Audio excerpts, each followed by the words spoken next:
on a un peu oublié la beauté de la nature, la beauté des rivières, la beauté du bocage breton, la beauté du littoral.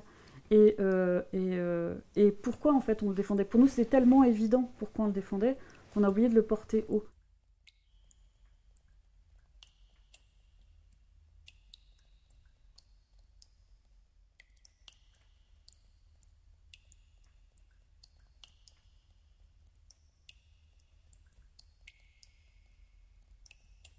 L'association, à la base, s'est lancée sur des chantiers rivières.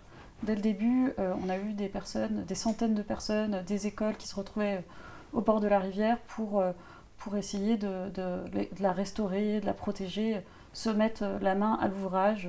Il y a eu des manifestations qui ont été organisées. Donc très vite, les gens se sont mis en œuvre. Et aujourd'hui, on s'est bien rendu compte à l'occasion de nos 50 ans qu'en fait, il fallait que les gens, si on voulait que les gens s'intéressent à la question de l'eau, il fallait qu'ils aient un lien à la nature. Et c'est pour ça qu'on a lancé tout un chantier autour de l'atlas culturel des rivières depuis maintenant 3-4 ans, et remettre du lien culturel, du lien immatériel, comme c'est encore en fait du lien immatériel. Il y a plein d'endroits dans le monde où ils l'ont pas oublié, et ça fait partie de comment ils ont leur lien à l'eau. Et ça, aujourd'hui, c'est quelque chose pour nous qui est vraiment important. Et si on veut remettre les citoyens à défendre l'environnement, si on veut remettre les citoyens en mouvement, c'est via ces biais-là. Et pour nous, c'est vraiment très important qu'on travaille tous ensemble sur ces sujets-là, parce que c'est comme ça qu'on y arrivera. Pour nous, c'est en faisant collectif et en ayant un lien à la nature. Et pour nous, justement, l'objectif, ça serait de réconcilier la science et la culture. Et là, on pense que nous, on aura bien avancé quand on aura fait ça. Un autre élément important de l'association, c'est toute la sensibilisation et la participation à la vie citoyenne. Ça, c'est vraiment le cœur de métier de l'association aujourd'hui. C'est plus de 200 commissions où l'association est représentée. Ça va être de la petite commission communale où on va aller accompagner les inventaires zones humides, où on a des bénévoles qui habitent sur la commune et qui vont aller vérifier que l'inventaire est correct, jusqu'à des commissions nationales sur la question des nitrates et plein de commissions environnementales à l'échelle régionale et départementale, notamment en particulier les commissions locales de l'eau qui sont l'instance de protection des bassins versants principales. Ça va être aussi des commissions pour la validation des projets qui ont des impacts environnementaux et qui vont artificialiser les terres. On est la première association à avoir fait condamner Monsanto en France en 2008 pour publicité mensongère sur le glyphosate. Et vraiment, l'objectif de notre association, c'est de faire condamner les pollueurs, mais aussi de faire évoluer la réglementation pour qu'on ait plus de protection de l'environnement et des consommateurs. Les militants du début ont très vite compris que si on voulait changer les choses, c'était pas juste en faisant des chantiers à notre petite échelle, mais c'était bien influent sur la politique publique. Donc très très rapidement, l'association elle a milité pour créer des espaces de discussion. Et on a très fortement on s'est très fortement investi pour justement instaurer ces espaces de commission locale de l'eau et les instances à l'échelle supérieure sur les super bassins versants que sont les SDAGE, GEMA d'aménagement et de gestion des eaux qui sont faits à des très grandes échelles. Pour nous, c'est la Loire-Bretagne sur notre territoire. Et on a milité pour les créer et on s'est tout de suite investi dedans. Et on est là depuis le début et on continuera d'y être tant qu'on y trouve un intérêt.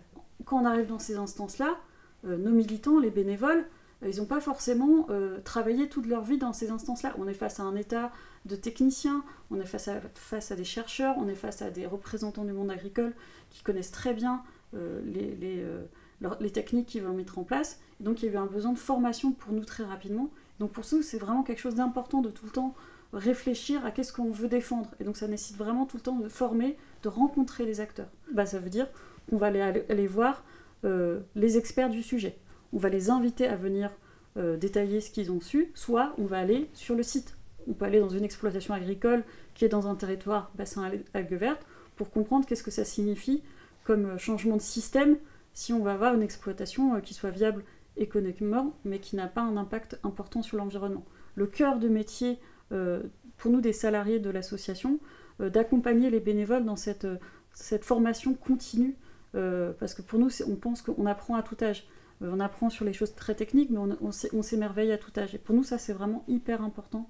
Et c'est ça aussi qui nous permet d'être efficace et crédible lors de nos représentations dans ces instances de l'eau. La principale difficulté, c'est la sous-représentation des usagers comme nous, des citoyens, dans ces instances-là. On a une très grande prédominance des représentants de l'État et des collectivités et des usagers économiques, en particulier chez nous les agriculteurs, et qui font que notre voix, souvent, est complètement minérée. On a plein d'instances où on est les seules voix discordantes. Tout le monde vote toujours de la même manière en faveur des projets, même s'ils ont des impacts pour nous très importants sur l'environnement et pour les riverains. Et c'est des fois très difficile de se faire entendre et même de pouvoir discuter. On peut se retrouver dans des instances où on se fait alpaguer régulièrement, voire on a vu des bénévoles qui se sont fait insulter dans ces instances-là, sans même en reprise en main des représentants de l'État. Les sujets, ils sont nombreux, mais on parle souvent, le nerf de la guerre, c'est souvent les sujets économiques. Soit les projets d'urbanisme qui font artificialiser l'environnement, un projet de rocade, de route, de zones à urbaniser pour la commune, soit un projet d'agrandissement, d'exploitation pour nous industriels de porc hors sol, ou même maintenant des élevages laitiers hors sol qu'on voit de plus en plus, ou de méthanisation. En ce moment, on a beaucoup de projets de méthanisation qui nous occupent. On a aussi des projets industriels, et c'est souvent quand on rentre dans le détail de ces projets-là qu'on a des grosses difficultés. Le second endroit où on rencontre des difficultés, c'est dans tous les programmes qui pourraient avoir des effets directs, c'est-à-dire qui ont de la réglementation qui s'applique directement. Nous, on le voit beaucoup sur le plan de gestion, le PAR. Le PAR, c'est le programme pour la lutte contre les nitrates dans la région Bretagne, et où chaque mot est débattu, chaque virgule est débattue, avec une volonté de la part, là clairement, des chambres d'agriculture, de complexification du document pour qu'il soit illisible et donc inapplicable, pour pas qu'on puisse protéger réellement les territoires. On le voit sur les zones humides, on le voit sur les pesticides, où ils essayent toujours de trouver des nouvelles dérogations. Il y a toujours un bon moyen de déroger à la règle. C'est un sujet qui vient partout, je pense, et qui est une réalité, en fait. La différence entre les urbains, qui souvent vont bénéficier d'eau potable à prix réduit, et le monde rural qui doit protéger ces sites-là. C'est un sujet qui revient souvent dans les moments de difficulté. On l'avait vu lors de la sécheresse de 2022 qui avait touché l'ensemble de la France. Il y avait des agriculteurs qui disaient non, vous nous prélevez l'eau, c'est nous qui la protégeons, et nous on n'a pas d'eau, comment ça se fait? Donc c'est un sujet qui revient, mais que nous on trouve qu'on arrive pour l'instant à créer des espaces d'échange qui permettent de limiter cette j'ai envie de dire, c'est pas le bon mot, mais ces conflits-là. Ils sont quand même assez... pour l'instant, on arrive encore à discuter. Alors, Eau et Rivière n'est pas une association directement appliquée dans la solidarité internationale, mais on voit bien que le système contre lequel l'association se bat en Bretagne, qui est le système agro-industriel, a des conséquences au niveau international, avec la culture de soja OGM dans les pays d'Amérique du Sud, et d'export de matières animales à bas prix, notamment au Moyen-Orient. Donc les choix qui sont faits en Bretagne ont des impacts au niveau international. Donc on considère bien qu'on a aussi une responsabilité. On rencontre parfois des acteurs internationaux. On n'est pas nous directement impliqués, mais c'est un sujet clairement qui nous questionne, et sur lequel on sait que nous avons notre responsabilité en tant que Bretons sur ces sujets-là.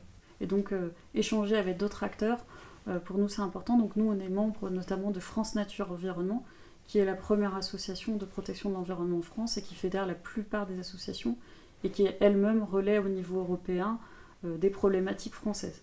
Pour nous aujourd'hui c'était vraiment important de venir parce qu'on voulait justement, on voit bien tous les problèmes aujourd'hui qu'on rencontre, toutes les limites à la concertation citoyenne qui ne sont pas satisfaisantes. Et pour nous aujourd'hui cet espace d'échange, il doit nous permettre de réfléchir à d'autres manières de contribuer en tant que citoyen, en tant qu'association, dans ces espaces-là, pour faire avancer les sujets.